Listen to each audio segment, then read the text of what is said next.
Hey Holidazers, it's Lindy here. On today's episode, we're going to be making a chocolate nest cake that's perfect for Easter, and it uses things that you probably already have in your pantry. All right, let's go ahead and get started. We are going to need 1 cup of chocolate chips. I'm using dark chocolate, but you can use whatever kind you want. 4 cups of corn flakes. If you don't have corn flakes on hand, you can absolutely switch it out for Rice Krispies, Cheerios, or any other kind of dry cereal. 7 tablespoons of softened butter, 4 tablespoons of corn syrup, and then some eggs, candy eggs. We're going to be using the mini milk chocolate Cadbury eggs, but feel free to use whatever you'd like.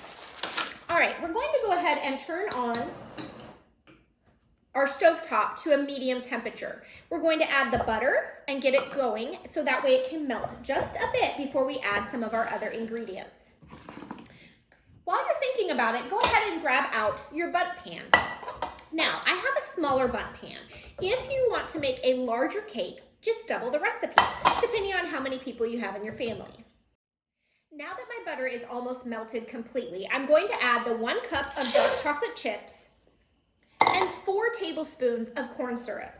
I have light corn syrup on hand. If you have dark corn syrup, it'll work the same. Make sure that your stovetop is at a medium heat because you don't want to scorch anything. You're going to stir until it is completely incorporated together.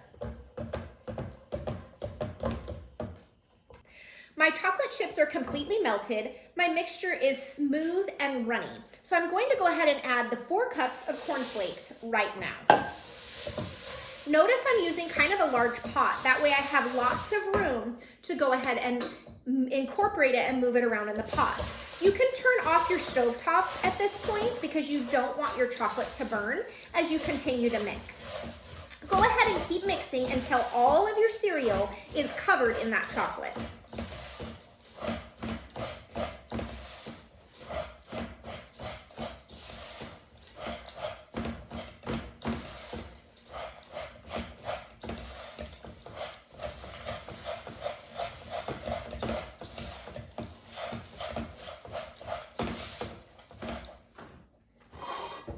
Okay, here comes the fun and messy part. We're going to move our mixture into our bundt pan and push it down.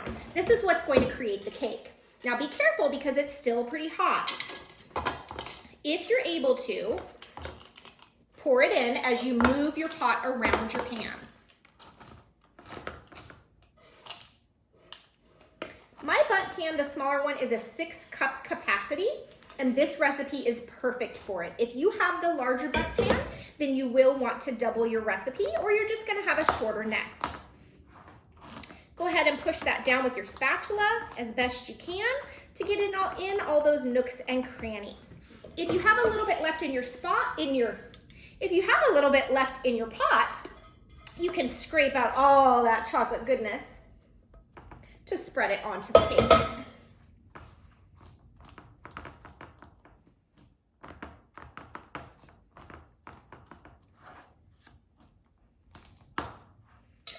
Once everything is pushed down, you want to pop this into the refrigerator for 2 hours. My cake's been in the refrigerator for 2 hours, so now it's time to put it on a plate. So you want to make sure that the plate is big enough that it covers your bundt pan area. You're just going to go ahead and flip it right over. If for some reason your cake is sticking, you can turn it right back up, use a spatula, and sort of scrape down the sides. I heard mine flop over, so I know that it came right out of that pan. You're just going to go ahead and release it, and here you have your nest.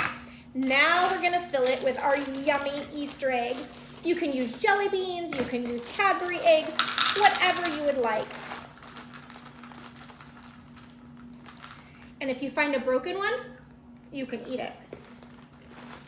So, so cute. This is going to be adorable for your Easter table. Thank you so much for joining me today. Be sure that you click that follow button down below so you're notified every single time that we upload a new video. Also, feel free to comment, give us a thumbs up if you like this video as well. Thanks so much. Bye.